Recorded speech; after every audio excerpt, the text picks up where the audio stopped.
Thank you for your time, Mr. Chopra, for talking with us, and welcome in London. First of all, I think I need to congratulate you on the massive success of PK. I mean, it's earth-shattering, right? Yeah, thank you. But Broken Horses, that's what we're talking about now. I mean, it's the question you get so many times, I'm sure, but how did it feel getting back into the director chair after quite a long time? Felt great. Felt much better than producing. See, I don't like producing. Oh. It's strange. I like writing and I like create. So I'm actually producer by default. I can be called a co-creator, but it will seem very silly to say co-created by Vidhu Vinod Chopra and Raju Hirani. So I become the producer, he becomes the director. But I am a bad producer. If you ask me how much money PK has made, I can just tell you lots of it, but I don't know how much. So how much did it cost? I really don't know. Ask Raju. So I'm a bad producer, but directing myself and particularly directing in a foreign language and in completely different, out of my comfort zone was really a great experience. I think that, like, for film fans like us, we look forward to your films. So, I mean, it's taking you this long for Broken Horses. The first question was why? Why didn't we just get another Indian film for you? Was this a challenge that you wanted to do? Because see, after Three Idiots, I felt that, of course, we did PK, but the thing for me is that it becomes a little boring now. It's not challenging enough. There is a challenge, but it's not enough. Whereas Broken Horses, when I wrote and went to US, nobody knew who I was. Right. Nobody knows me. Right. It's like Steven Spielberg going to Mars and the Martian saying, "What do you do? Make movies?" It's like that. So for me, and then they judge you by the script. Right. And that was a great feeling. It's almost, I felt as if I'd gone back to my school days because all they were judging me by was my script. Right. And fortunately, the script was liked by a lot of people. That is how James Cameron finally saw the film, because he read the script and liked it immensely. Right. And so I'll tell you one thing. For me, this experience of making this film was like just completely out of the world. So it's interesting for me because a lot of directors from other countries manage to do this crossover. Inarritu just won an Oscar, Ang Lee has won one. Why doesn't it happen as much for our Desi people, like Indian people, Indian directors? See, the reason is very simple.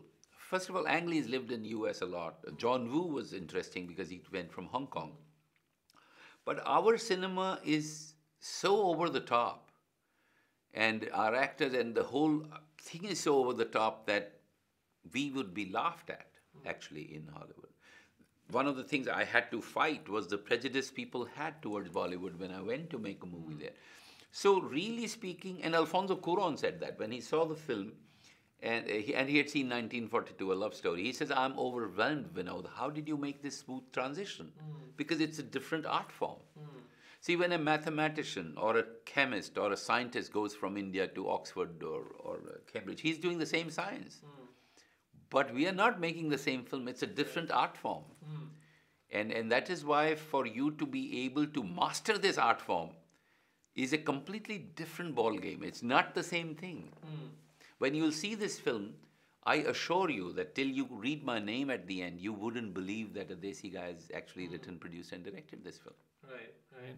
Okay. The thing is, we want to see Vidhu Vinod Chopra film. So we're kind of in that twilight zone, where we're already bought into your kind of cinema. So this new challenge is maybe a bit new for our audiences, maybe. No, I would think this should inspire them, and actually this should tell them that we can do what Hollywood can do, not as good, but even better than what they can do.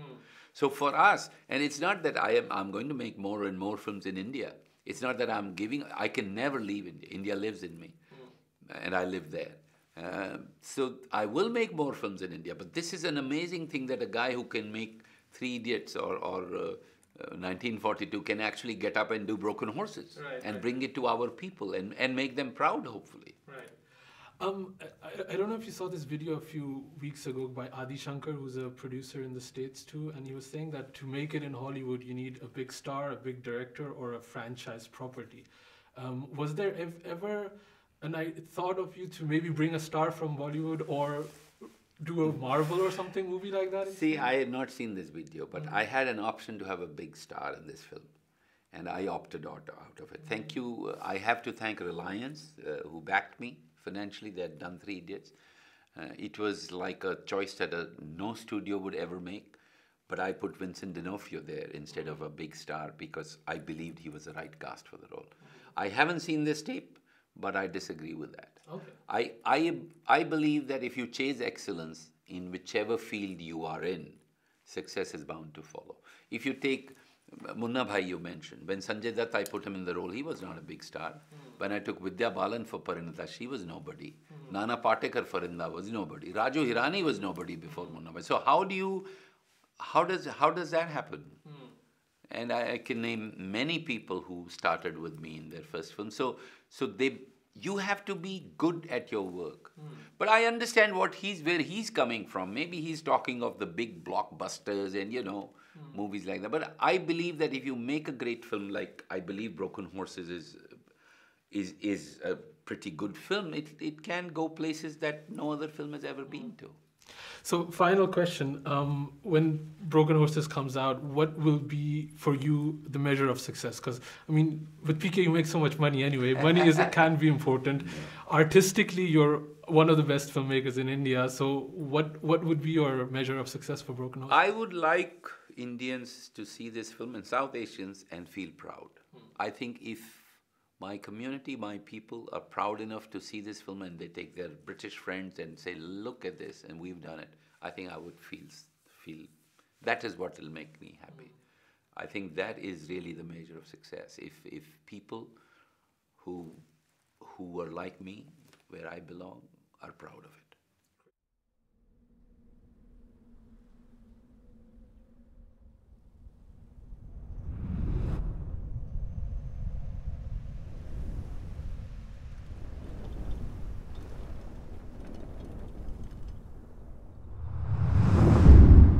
But he wants me to come home.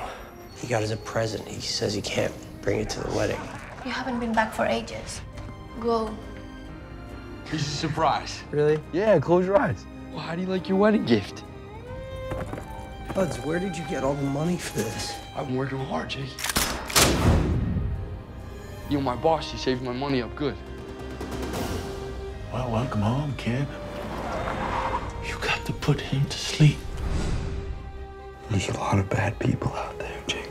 Somebody's got to stop them.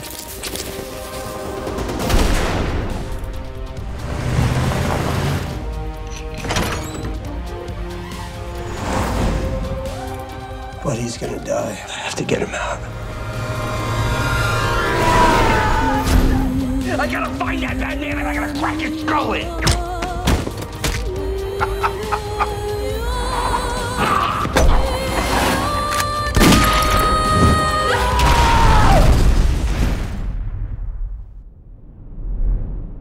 Your pop said that I'll look after my brother and never let anyone hurt him.